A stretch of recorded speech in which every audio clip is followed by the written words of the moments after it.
El Baúl de Pesqueira. Un espacio que enriquece diversos acontecimientos históricos a través de la sonoridad de la radio. Esta es una producción del Departamento de Historia y Antropología en coordinación con Radio Universidad. El Baúl de Pesqueira. Enriqueciendo la historia sonora.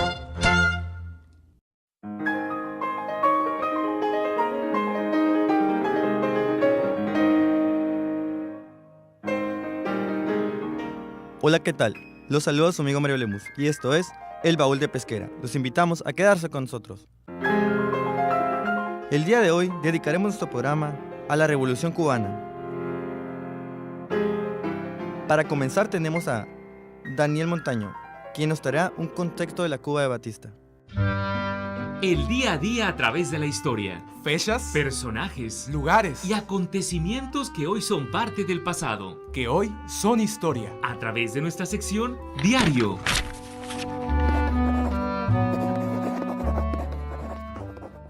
Contexto de Cuba bajo el régimen de Fulgencio Batista. Fue en 1952 cuando Fulgencio Batista daba un golpe de estado en la que derrocaba al presidente electo Carlos Prío Socarrás del Partido Auténtico. A partir de este suceso, Batista provocaría la instauración de una dictadura militar con la justificación de evitar la corrupción en el país, pues los anteriores presidentes Ramón Grau de San Martín y Carlos Prío Socarrás solo llevaron al declive a Cuba. Batista se mostraría como alguien corrupto, pues su fortuna personal se incrementaría considerablemente. Atrajo inversionistas estadounidenses a su país, provocando que solamente se convirtiera en el callejón de Estados Unidos.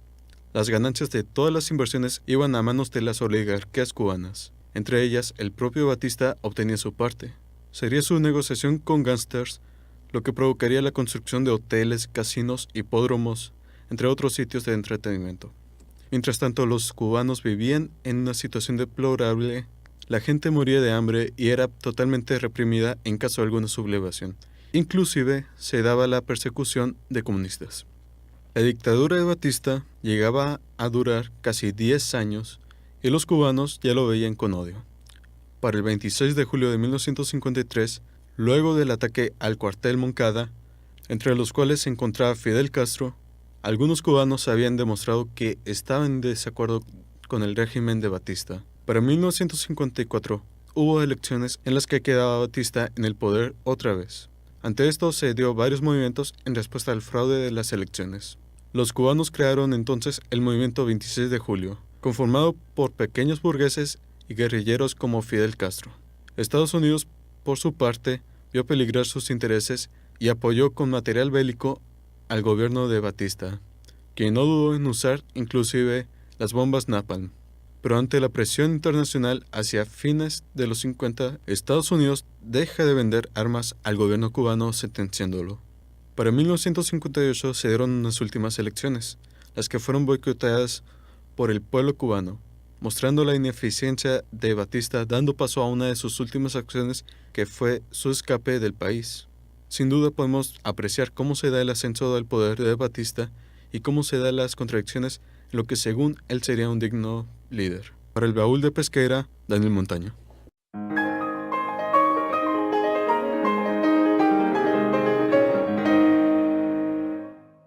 A continuación, Perla Valdés nos hablará del ataque a la bahía de Aconchi. El Baúl de Pesqueira guarda información y datos relevantes y curiosos de gran interés. Y hoy la presenta a través de Cajita de Madera. El ataque a Bahía de Cochinos. En el contexto de la Guerra Fría, la CIA concibió dos planes para proseguir con una invasión a Cuba, que en aquellos momentos mostraba simpatías con la URSS. Lo que se quería era atacar con exiliados cubanos del régimen castrista entre marzo y abril de 1961. Originalmente se iba a seguir el Plan Trinidad, de manera que se desembarcara en Casilda, el puerto conjunto a la ciudad de Trinidad. Pretendían establecer una cabeza de playa, que es una línea de personas armadas y situadas en una costa para defender el lugar hasta que les lleguen refuerzos y puedan proceder con la ofensiva. En este caso, serían miembros del Consejo Revolucionario. El fin principal era constituir un gobierno de Cuba en armas que fuera reconocido por los Estados Unidos. A lo largo de un año, el plan se fue perfeccionando, pero finalmente el gobierno norteamericano no lo llevó a cabo. Con la llegada de la presidencia de Kennedy, este criticó ampliamente la administración de Eisenhower y de Nixon, quienes, a pesar de haber estado involucrados en el plan, no pudieron evitar que Cuba entrara en una dictadura comunista. A Kennedy se le presentó el Plan Trinidad, pero decidió rechazarlo por sus pocas probabilidades de éxito, o al menos eso decía. Como consecuencia, la CIA creó el Plan Zapata, donde se cambiaba el lugar de desembarco a Bahía Cochinos. Sin embargo, el nuevo proyecto implicaba una desventaja garrafal, que los hombres en la línea no tendrían manera de escapar, por lo que estaban condenados o a tomar el poder o a ser asesinados en el intento. El 18 de marzo, el plan fue aprobado por Kennedy, pero de última hora mandó a hacer cambios que resultaron perjudiciales para la operación, incluso haciendo que ocurriera algo tan inaudito como mandar a los hombres sin protección de respaldo. Por otra parte, fue tan insistente la negación del presidente respecto a la participación de Estados Unidos en una posible invasión a Cuba, que solo podía ser traducida esta actitud en la prensa como una afirmación irrefutable. A tan solo unos días del cometido, el 10 de abril, Kennedy volvió a afirmar que su gobierno no intervendría militarmente en el país del régimen castrista. En las condiciones del modelo final del plan se estipulaba que los cubanos exiliados, sin ayuda militar norteamericana y solo en control del aire, vencieran a los locales de la isla. Se creía que con la cobertura aérea bastaba para que se mantuviera la cabeza de playa. Efectivamente, el primer día las tropas de Castro habían sido derrotadas en varios ataques. Algunos incluso se rindieron por creer que pronto llegarían los estadounidenses para apoyar la operación. Muchos de los miembros de la brigada que atacaba ocasionaron fuertes destrozos el 18 de abril, que fue el primer día del ataque. Pero, a partir de entonces, el rumbo de los acontecimientos iría completamente en su contra. Kennedy les negó la ayuda a los invasores el 19 de abril. Ni siquiera había dejado que los aviones estadounidenses volaran sobre la playa, aunque fuera para ahuyentar a los castristas. El asunto es que, a pesar de haber causado el fracaso con su incompetencia, no incumplió a su palabra pública de que el Estado norteamericano se mantendría al margen de los ataques a Cuba. En realidad, no es de sorprender demasiado la frialdad con la cual Kennedy se desentendió de su responsabilidad en la lucha por el éxito de la operación. Lo cierto es que el presidente nunca había creído en la invasión, ni siquiera en el Plan Zapata, y posiblemente aún menos después de haberlo saboteado con sus malas decisiones. La cuestión aquí radica en por qué, a pesar de esto, permitió que se llevara una acción que indudablemente resultaría en cientos de muertos. Para el baúl de Pesqueira, Perla Valdés.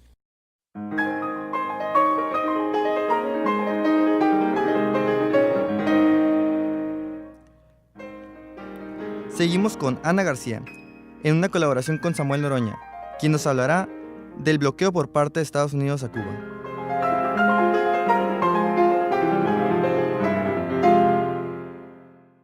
Estados Unidos introdujo formalmente el embargo comercial completo contra Cuba el 3 de febrero de 1962, a través de un decreto del presidente John F. Kennedy. Aunque de hecho el embargo comenzó casi inmediatamente después de la victoria de la Revolución Cubana, el 1 de enero de 1959, contra el régimen dictatorial de Fulgencio Batista. El 3 de enero de 1961, Estados Unidos rompía relaciones diplomáticas con Cuba. El gobierno de Estados Unidos recibió con hostilidad la Revolución Cubana y emprendió una serie de medidas políticas y sanciones económicas que pronto se convirtieron en un bloqueo total. Las sanciones incluían una serie de prohibiciones, tales como la exportación e importación de mercancías procedentes de Estados Unidos, el comercio con subsidiarias de compañías estadounidenses en terceros países, la visita de los turistas estadounidenses a la isla. También se prohibió el uso del dólar para las transacciones financieras con otros países y se prohibió el acceso a territorio de Estados Unidos de los buques y aviones cubanos.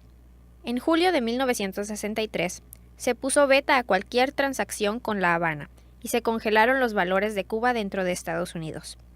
Desde el año 1966, las sanciones se hicieron más estrictas. Se prohibió a los ciudadanos estadounidenses visitar Cuba y realizar cualquier tipo de negocio en el Estado cubano sin un permiso especial.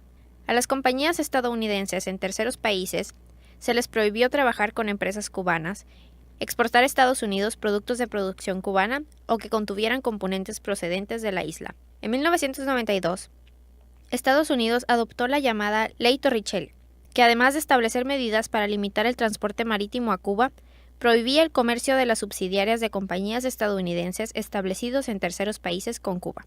A estas medidas le siguió la Ley Helms-Burton, o para la libertad y la solidaridad democrática cubana, aprobada el 12 de marzo de 1996 por el Congreso de Estados Unidos. La norma preveía sanciones adicionales contra empresas extranjeras que mantuvieran relaciones comerciales con Cuba. Los buques que transportaban mercancías desde o hacia Cuba no podían entrar en los puertos estadounidenses. Estados Unidos dejó de asignar fondos a las instituciones financieras internacionales que aportaran fondos a Cuba. Además, el documento señalaba el desacuerdo de Estados Unidos con la presencia de instalaciones de inteligencia rusas en Cuba. En 2004, Estados Unidos impuso nuevas restricciones. Se limitaba a una vez cada 3 años la posibilidad de visitar a familiares en Cuba. El tiempo de permanencia en la isla se restringía a 14 días. Mientras no se permitía gastar en territorio cubano más de $50 al día. En abril de 2009, la administración de Obama decidió cancelar las sanciones impuestas por George Bush sobre los viajes a la isla y las remesas a Cuba para los cubanos que viven en Estados Unidos y quienes tienen familiares en la isla. Además, se decidió reanudar el trabajo en la isla de las empresas de telecomunicaciones estadounidenses. El 1 de agosto de 2009, el presidente Obama suspendió durante un periodo de 6 meses la ley Helms-Burton. De hecho, esta iniciativa fue una respuesta a la resolución de la Asamblea General de la ONU del 28 de octubre de 2008, que exigía la supresión de las restricciones sobre Cuba. El presidente de Estados Unidos firma cada 6 meses el decreto que suspende esta ley. En septiembre de 2013, Obama prorrogó un año más las sanciones comerciales impuestas contra Cuba con el fin de mantener el bloqueo contra la isla. Se decidió asimismo prolongar las sanciones contra Cuba en el marco de la llamada Ley de Comercio con el Enemigo, alegando que respondía a los intereses nacionales de Washington. Esta norma legal llevaba vigente desde 1917 y prohibía que las empresas estadounidenses hicieran negocios con la isla. Esta norma solo afecta a Cuba. Para el Baúl de Pesqueira, Ana García, en colaboración con Samuel Loroña Zelaya.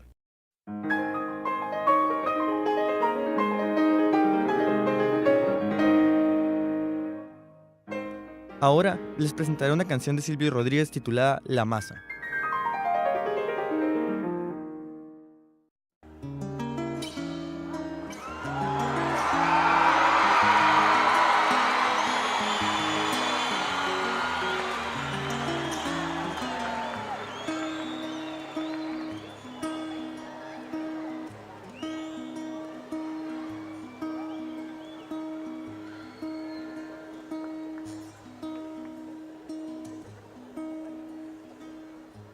Si no creyera en la locura de la garganta del sinsonte, si no creyera que en el monte se esconde el trino y la pavura, si no creyera en la balanza, en la razón del equilibrio, si no creyera en el delirio, si no creyera en la esperanza, si no creyera en lo que agencio, si no creyera en mi camino, si no creyera en mi sonido, si no creyera en mi silencio, que qué cosa fuera la masa sin cantera, un amasijo hecho de cuerdas y tendones, un revoltijo de carne con madera, un instrumento sin mejores resplandores, que lucecita montada para escena. Qué cosa fuera corazón, qué cosa fuera la masa sin cantera, qué cosa fuera corazón, qué cosa fuera la masa sin cantera.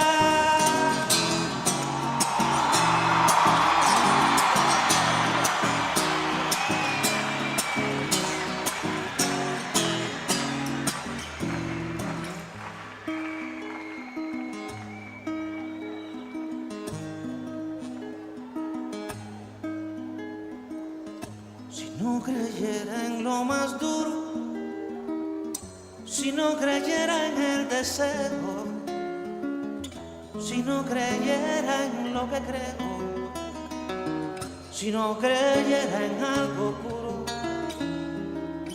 si no creyera en cada herida, si no creyera en la que ronde, si no creyera en lo que esconde, hacerse hermano de la vida. Si no creyera en quien me escucha, si no creyera en lo que duele, si no creyera en lo que quede, si no creyera en lo que lucha, y qué cosa fuera la masa sin cantera, un testaferro del traidor de los aplausos, un servidor de pasado en copa nueva, un eternizador de dioses del ocaso, júbilo hervido con trapo y lentejuela. Qué cosa fuera corazón, qué cosa fuera la masa sin cantera, qué cosa fuera corazón, qué cosa fuera la masa sin cantera.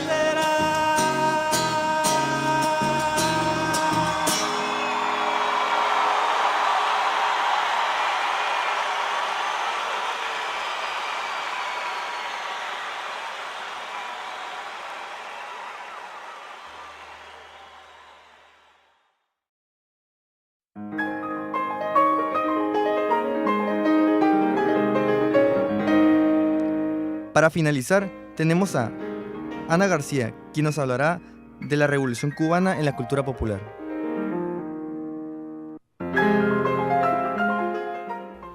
Influencia de la Revolución Cubana en la cultura. La Revolución Cubana ciertamente significó un cambio radical en el sistema y la toma de una postura distinta a la del resto del continente americano en un mundo bipolar. Los cambios políticos son sumamente evidentes después de la Revolución.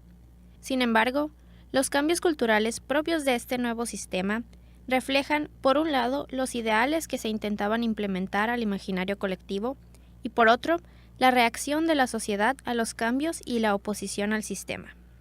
La música jugó un papel muy importante en este escenario. La llamada Nueva Trova apareció alrededor del 66 y se llamó así porque provenía de la trova cubana que ya era popular desde años atrás.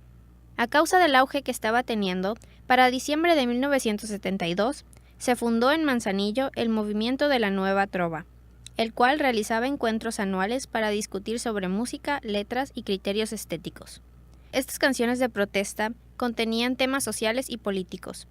Sobre esto, Rogelio Ramos Domínguez afirma por su parte que, abro cita, justamente esta protesta social tuvo su máxima expresión en la Cuba de los años 60 y 70, con Pablo Milanés, Silvio Rodríguez y Noel Nicola, junto al grupo de experimentación sonora del ICAIC, con dos tipos de canciones.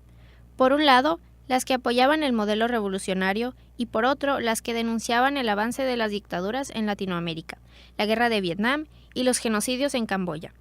La protesta era hacia afuera, nunca hacia adentro. de ese compromiso moral con los cambios operados en Cuba fue que nacieron composiciones con marcada tendencia antiimperialista.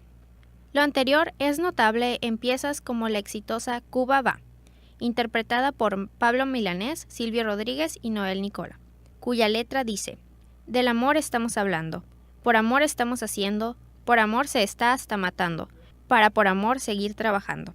Esta canción parece tratar de legitimar y apoyar el sistema revolucionario. La canción se convirtió en un hit en el país, por lo que se puede decir que cumplió con el propósito de formar parte del imaginario colectivo. Otro caso similar lo encontramos en La Masa, de Silvio Rodríguez, en la cual cuestiona ¿qué cosa fuera la masa sin cantera? Esta metáfora, en la cual hace referencia a la masa, que es una especie de martillo, el cual es emblema del Partido Comunista, no es nada sin la cantera, es decir, una fuente de los recursos necesarios para construir este instrumento. Con esto, intenta dar un mensaje de que el sistema necesita de la población cubana para funcionar. Se puede notar que la trova buscaba dar a la población un sentido de pertenencia al sistema, como lo afirmó Silvio Rodríguez en una entrevista. Cito: «No es un problema de veneración, es un problema de responsabilidad, es un problema de sentirse parte de algo. No lo veo como un altar ni como una catedral a la que uno va. Es la cotidianidad, es lo que uno es, lo que uno quiere que sean las personas que uno quiere. Todo el bien que uno puede desear a todo el mundo». Cierro cita. En lo anterior se hace evidente una característica de la nueva trova, y es su afinidad con Castro, lo cual se muestra en la siguiente cita de Silvio Rodríguez. «Si es de la Revolución Cubana, la revolución que comandó Fidel y que han continuado tanta gente valiosa, Raúl, Che, Camilo, toda esa gente, a mucha honra, mi hermano, a muchísima honra ser oficialista de esto». Por otro lado, la literatura de esta época parecía no tener el mismo sentimiento. Esto puede ser debido a que se habla de una literatura sin residencia fija, debido a que los autores solían publicar fuera de Cuba o incluso residir fuera de la isla. Percatándose de esta tendencia, el gobierno cubano puso en marcha una política diferente, dando permiso a autores como Miguel Barnet, Cintio Vitier y Jesús Díaz de publicar en Europa y viajar al extranjero. Esto permitió la expresión de sus ideas, como fue el caso de Díaz, quien publicó en un artículo de la revista alemana Der Spiegel su idea de una tercera vía entre el comunismo heredero del estalinismo y el capitalismo de la última década del siglo XX, idea que no fue tolerada por el gobierno cubano. También había otros matices, como el de Reinaldo Arenas, residente de Miami en los últimos años de su vida, un fuerte crítico del sistema de Castro, pero que al mismo tiempo no estaba a favor del modo de vida americano. Un factor común en la literatura y la trova cubana es la presencia de la nostalgia y la externalización del mundo interior. Dieter Ingenscheid afirma por su parte que, cito, «Para ellos, la ruptura física con la isla se hace notoria en sus obras. En cambio, el discurso de la nostalgia está presente. Es la evocación de lo perdido junto al resultado que en cada caso ha marcado la transculturación. Esta es la temática que aparece en sus obras y que precisamente se diferencia a partir de una transgresión expresada en el mundo interior de cada uno». Cierro cita. Constataré lo anterior mediante dos frases. La primera se encuentra en la obra Antes que anochezca de Reinaldo Arenas. Abro cita. «Siempre he considerado un acto miserable mendigar la vida como un favor. O se vive como uno desea, o es mejor no seguir viviendo». Cierro cita. El autor utiliza esta frase como una crítica al sistema de Castro, debido a que a lo largo de su obra argumenta que las condiciones de su país no le permitieron vivir plenamente, como lo describe al final de su obra. Cito: «Los sufrimientos del exilio, las penas del destierro, la soledad y las enfermedades que haya podido contraer en el destierro, seguramente no las hubiera sufrido de haber vivido libre en mi país». Por último, Silvio Rodríguez demuestra la importancia del mundo interno en este contexto cuando afirmó en una entrevista, abro cita, «A veces uno no sale de uno mismo porque no se anima mucho por lo que ve afuera. Es una ventaja poder tener un mundo interno noble». Cierro cita. La presencia de todos los factores mencionados en la cultura cubana después de la Revolución nos muestra que en un mundo que aparentaba ser de dos colores, existía toda clase de matices que se encuentran plasmados en el arte. Para el Baúl de Pesqueira, Ana García Vega.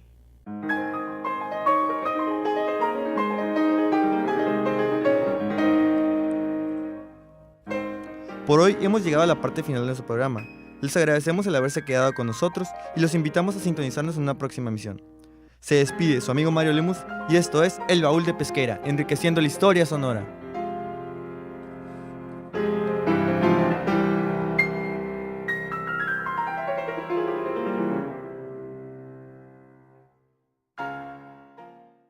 Por hoy, el Baúl de Pesqueira ha cerrado un programa más. Te invitamos a escuchar un encuentro entre el pasado y el presente de Sonora en la próxima emisión. Esta fue una producción del Departamento de Historia y Antropología en coordinación con Radio Universidad. El Baúl de Pesqueira. Enriqueciendo la historia.